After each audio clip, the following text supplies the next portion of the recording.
Before you listen to this story, pause and think about the last time someone said, "Are you free?" And you replied, "Not today." How many not todays have you given? How many dinners rushed? How many calls ignored? How many dreams delayed for after this phase? We are taught to chase success, work harder, earn more, build bigger, but no one warns us what success quietly steals. It doesn't steal loudly. It steals slowly, one missed moment at a time. This story is for the parent who missed a milestone, for the dreamer waiting for someday, for the person trapped in, "I'll start living tomorrow," because tomorrow promises everything and guarantees nothing. Listen carefully. This might not be just a story. It might be a mirror. Arjun believed in one rule. First, build your life, then live it. He grew up in watching his father struggle to pay bills and his mother hide worry behind strength. So he made a promise. My family will never struggle because of me. And he kept that promise. By 35, he had a senior position, luxury apartment, growing bank balance, respect, but he was always almost ready to slow down, almost ready to spend time, almost ready to breathe. Whenever his wife Kavya asked for a trip after this quarter, when his daughter Tara asked, "Papa, will you come to my performance?" "I'll try." He rarely did. One afternoon, during a presentation, his phone vibrated. It was his mother. He cut the call. A message appeared. "Your father keeps asking about you. Can you visit this Sunday?" He replied quickly. "Big client meeting. Next week. Promise." That night, his father called. Arjun was reviewing slides. He looked at the screen, rejected it. "I'll call tomorrow." He didn't. 3 days later, during another meeting, his phone rang again. A stranger's voice. "Are you Mr. Arjun? Your father has been admitted to the hospital." By the time he reached the hospital inn, the machines were silent. His mother was holding his father's hand. Arjun checked father's phone, opened the call log. Last outgoing call was made to him. He whispered, "I was busy, Papa." But the room did not answer. Some calls ring only once, and when you miss them, there is no redial. Months later, in a conference room, applause filled the air. Senior Vice President. He held the offer letter. This was the dream, the promise he made at 14. But he felt nothing. That evening, at home, "I got promoted," he said. "Congratulations." Kavya smiled gently. "That's great, Papa," Tara said without looking up. No excitement, no celebration, just acknowledgement. He stood there holding the letter. For the first time, he realized he had built a successful life, but he was living it alone. And success experienced alone feels strangely empty. A week later, Arjun gathered courage. He knocked on Tara's door. She was 16 now. Her room had changed. Posters on the wall, headphones around her neck. A life growing independently. "Can we talk?" he asked. She paused her music. "Sure." He sat at the edge of her bed. His voice felt smaller than usual. Are you happy? He asked. Tara didn't answer. She looked at him, not with anger, not with tears, just with distance. Happy about what, Papa? She asked softly. The question confused him. About us. About life. She thought for a long moment. Then she said something that quietly shattered him. I don't really know what us is supposed to feel like. His chest tightened. She continued, her voice calm but fragile. You were always busy.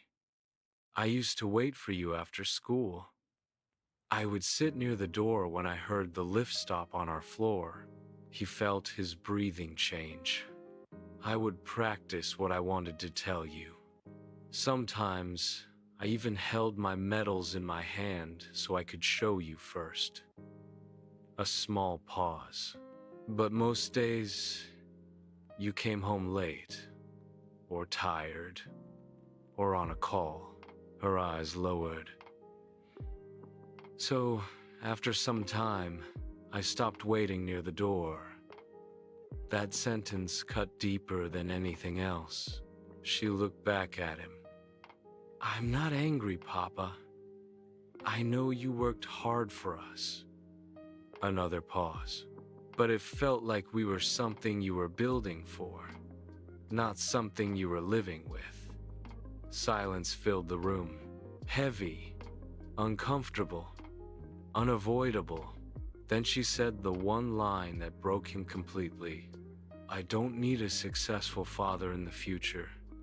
I needed my father in my childhood. His vision blurred. He had won promotions. He had won respect. He had won recognition. But in that moment, he realized he had lost something that could never be rebuilt the same way. For years, he had answers for everything. Targets missed, deadlines pushed, deals negotiated. But he had no answer for this. His eyes moved around her room, a shelf full of trophies, medals hanging quietly on a hook, certificates framed carefully. He stood up slowly, walked to the shelf, touched one of the medals. When did you win this? He asked, his voice barely steady. 2 years ago, she replied softly. 2 years. He tried to remember where he was that day. Meeting, conference, airport. He couldn't even recall. He looked at another certificate. Best speaker, interschool debate. He never heard that speech, never clapped. That night, he stood in the living room. Family photographs lined the wall. Birthdays, school plays, sports day. In one picture, Tara stood on stage, looking into the crowd, searching. He knew who she was searching for. For years, he had said, I'm doing this for them. But they never asked for luxury. They asked for him. Not his salary, not his title. Him, he whispered. When did I confuse providing with loving? And for the first time, he saw himself clearly. The next morning, he looked into the mirror. Dark circles, tired eyes, expensive watch, empty expression. That day in office, he stepped down from the promotion. That evening he came home. Tara looked surprised. You're early. Yes, he smiled. I wanted to be. Dinner was awkward. They didn't know how to talk, but slowly conversation returned. He apologized.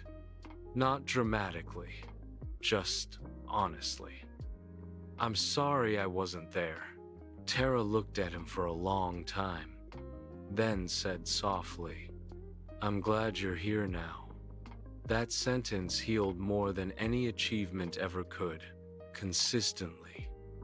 He attended the small things. He listened without checking his phone.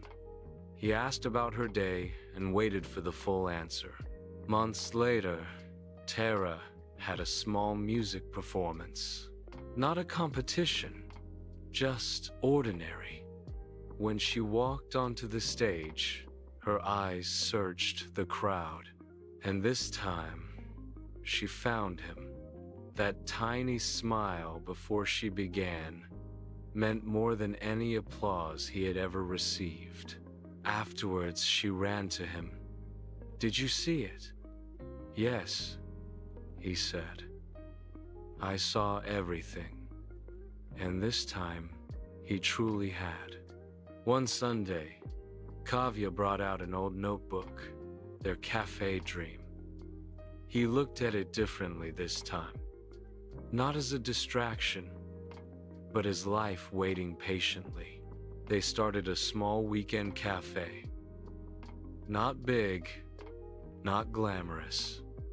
They named it Second Chance. One rainy Sunday, a father walked in with his young son. The boy tugged at his father's hand. "Papa, sit with me." The father looked at his phone, paused, put it away, sat down. Arjun watched quietly and felt grateful he had changed. Years later, Tara would not remember his job title. She would not remember his salary.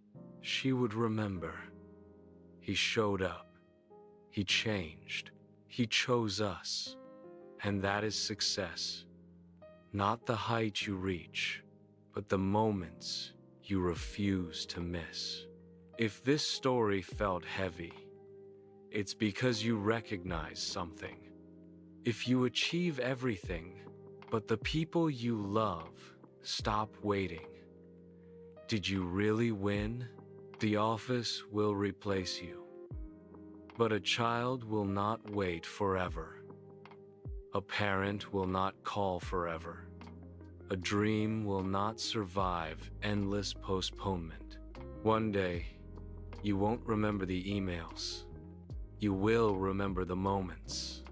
And the most painful sentence in life is not, "I failed." It is, "I should have been there." Before you leave, do one small thing tonight. Send that message, make that call. Sit 5 minutes longer, start one tiny part of your dream. Not because you have time, but because time doesn't wait.